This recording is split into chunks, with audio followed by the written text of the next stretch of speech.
नमस्कार दोस्तों, आज हो गया 1 जनवरी 2026 और दिन हो गया है वीरवार। तो आज से नया साल शुरू हो गया है और नया साल शुरू होने के साथ ही साथ कई ऐसे बड़े बदलाव देखने को मिले हैं। 2026 की शुरुआत में होते ही नए बदलाव भी लागू होंगे। 1 जनवरी से लागू होने वाले ये बड़े बदलाव आपकी जेब पर भी असर डालने वाले हैं। इनमें से income tax return filing form में बदलाव, नए पैन आधार लिंकिंग नियम, बैंकों नियम बदलाव और अन्य शामिल है। आइए इसमें जानते हैं कि क्या-क्या बड़े बदलाव देखने को मिले हैं। इनमें सबसे बड़ा बदलाव है नई फाइल कर पाएंगे रिवाइज्ड आईटीआर। आज से यानी 1 जनवरी 2026 से टैक्स पेयर्स वित्त वर्ष 2025-26 के लिए अपने इनकम टैक्स को रिवाइज्ड रिटर्न फाइल नहीं कर पाएंगे।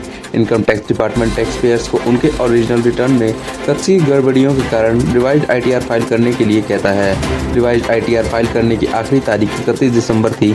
इसके बाद से टैक्स पेयर्स को अपडेट रिटर्न और आईटीआर यू फाइल करना होगा। दूसरा बड़ा बदलाव है क्रेडिट स्कोर अपडेट करने की टाइमलाइन।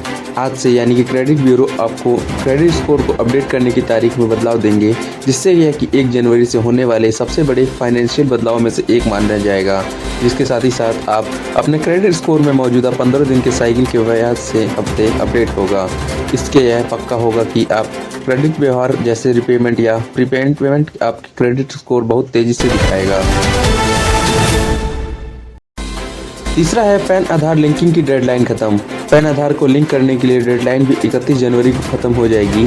1 जनवरी से पैन आधार लिंकिंग अनिवार्य हो जाएगी। जो लोग अपने पैन आधार से लिंक नहीं करेंगे उनका पैन डीएक्टिवेट कर दिया जाएगा, जिसके साथ ही साथ कई दिक्कतें आएंगी। इनएक्टिव पैन के साथ ही साथ टैक्स फाइल बैंकों से जुड़े काम भी नहीं हो पाएंगे। इनमें से चौथा जो सबसे बड़ा बदलाव है वो है एलपीजी के दाम। घरेलू और कॉमर्शियल गैस सिलेंडर सहित एलपीजी की कीमतों में आमतौर पर किसी भी महीने की पहली तारीख को रिवाइज की जाती है। 1 जनवरी से घरेलू एलपीजी की कीमत में कॉमर्शियल एलपीजी की कीमत में बदलाव होंगे और इसके साथ ही साथ ये आपको महंगा या सस्ता भी पड़ सकता है। पांचवा जो सबसे बड़ा बदलाव है वो है बेहतर डिजिटल पेमेंट सुरक्षा। बैंक धोखाधड़ी को रोकने के लिए यानी कि आज 1 जनवरी 2026 से यूपीआई ट्रांजैक्शन पर नियम ज़्यादा सख्त किए जाएंगे। व्हाट्सएप और टेलीग्राम जैसे मैसेजिंग ऐप्स के लिए ज़्यादा सबसे मजबूत सिम वेरिफिकेशन नियम लागू किया जाएगा। छठा जो बदलाव है वो है एसबीआई कार्ड में बदलाव। 10 जनवरी 2026 से एसबीआई कार्ड्स को domestic airport lounge access programme बदल जाएगा। ग्राहक के पास मौजूदा एसबीआई क्रेडिट कार्ड के प्रकार के आधार पर सेट ए और बी के में बांटा जाएगा।